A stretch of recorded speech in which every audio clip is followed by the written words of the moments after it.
It's Grow TV, where we grow together and learn about God. Hey friends, welcome to Grow TV. I'm Stacy. I just saw the funniest video ever. It was this video. Oh, I see you like funny online content, huh? Sure, yes. Who doesn't? Well, it just so happens that I am putting together a little film called The Funniest Viral Videos of All Time.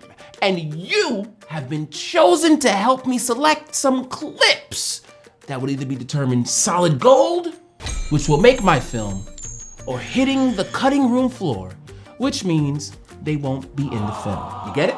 Yeah, this will be fun. Let's do it. Viral video number 1 is called Man Slips on Ice for 16 Seconds.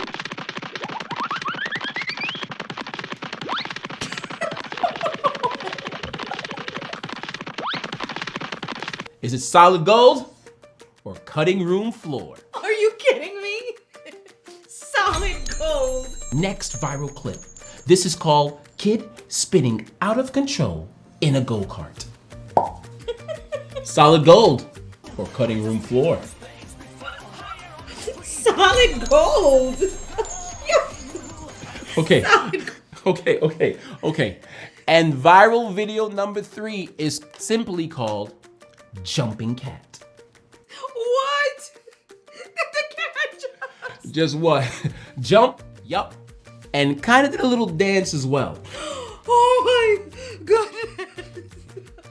So, solid gold or cutting room floor? Solid gold. It's all solid gold. Thanks for sharing. I laughed until it hurt. My pleasure. That's the reason why I want to make this film. I have these hilarious little videos. The least I can do is share these little pieces of solid gold. For real? You know, Jesus once used bags of gold in a story to teach people about sharing what they've been given. Yeah, for real? Yeah. The story is from Matthew chapter 25, and Jesus used stories to teach people about God. These stories were called Parables, right? Right. One day, Jesus told a parable about a man who let some of his workers take care of his money. This man was about to leave town for a while, so he gave 5 bags of gold to one worker. He gave 2 bags of gold to a second worker, and he gave 1 bag of gold to a third worker. Then he left town. Why the different amount to different workers? Well, Jesus didn't say, but check out what happens. It might explain it. The first worker took 5 bags of gold and worked hard to double the money. Then he was able to get 5 more bags of gold. Ooh, turned 5 into 10. Nice. Yes, and the second worker also worked hard to double the money, and he was able to get 2 more bags of gold. Made 2 into 4? That's so good. But the third worker, well, he dug a hole in the ground and hid his 1 bag of gold there. And he didn't do anything with it? Nothing.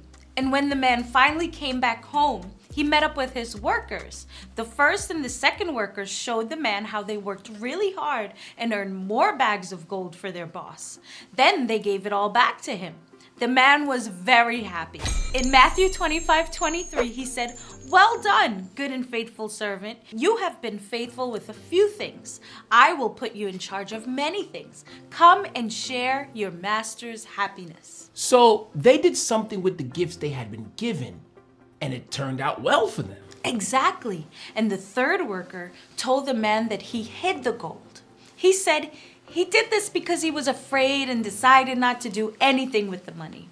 The man wasn't happy at all. In verses 26 and 27, he said, "You wicked, lazy servant. So you knew that I harvest where I have not sown and gather where I have not scattered seed? Well then, you should have put my money on deposit with the bankers so that when I returned, I would have received it back with interest." So the man took the 1 bag of gold from him, the third worker, and gave it to the first worker. But that's not fair. The first guy already had so many. Besides, the boss gave the third worker only 1 bag of gold. It's not a lot to work with. It's true. The owner gave different amounts based on what he knew they could handle. But even that one bag of gold was still an entire bag of gold. It was more than enough already, and the worker could have been more diligent to give back to the boss who was so generous, but he chose to bury it. And this parable helps us to see everything we have belongs to God. And it's not just stuff, it's our talents that God has given us. Our time is a gift from God. Funny viral videos?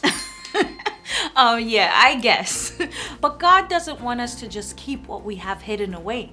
We can use what God gave us to do amazing things.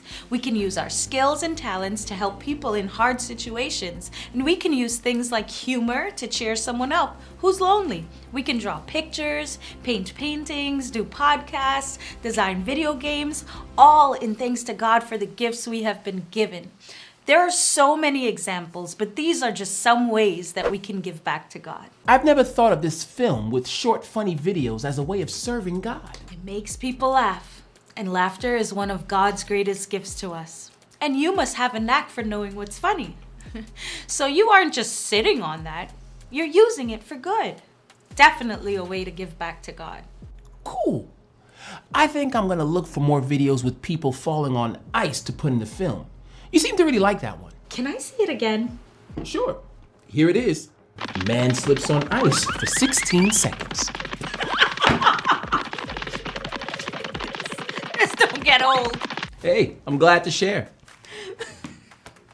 Gathering funny viral videos for a film is a pretty wild example. But you, just like the people in the story, have been given certain gifts by God. God wants you to use those gifts, talents, abilities, as wacky as they may be, to help others. That's just one way we can show our love for God. Don't know where to start? Start small. What is one thing that you know you're good at? How can you use that one thing for someone today? Maybe it's helping someone with a math problem, or teaching someone how to serve a volleyball, or ride a unicycle. You'll be surprised how much joy you can bring to others and God when you use things God made you to do to help others. Remember, we can give back to God. It's been fun laughing and learning Bible stuff with you. It's always good to learn and grow together. See you next time. Bye.